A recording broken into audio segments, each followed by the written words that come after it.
ГСП онлайн. Городские новости сейчас. Вторник, 10:00. На базе Центра психолого-педагогической реабилитации проходит семинар для заместителей директоров по учебно-воспитательной работе.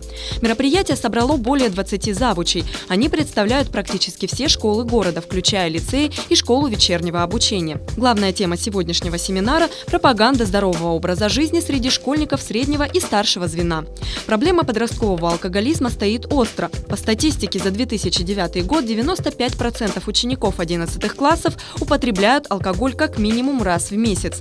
Сегодня завучам представлена программа «Общее дело», в которую включены методические рекомендации по проведению занятий антиалкогольной направленности, а также фильмы, доступно объясняющие каждому, к чему приводит злоупотребление алкоголем. По проекту «Общее дело» мы получили большую партию дисков, методичек, которые одобрены Департаментом здравоохранения Москвы, и на уровне правительства они прошли там экспертную оценку. Как работать со школьниками, как довести до них информацию о том, что здоровый образ жизни – это не просто некие красивые там фразы, да? Это то, что поможет им жить, это то, что поможет им вырасти здоровыми и нормальными полноценными членами общества. Представленная программа предлагает проводить уроки подобного плана в различных формах. Одна из них называется «Сверстник сверстнику». Она предлагает ребятам помогать педагогам проводить беседы. Это позволит учащимся школ узнать полную информацию о вреде алкоголя и помочь справиться с дурной привычкой своим сверстникам.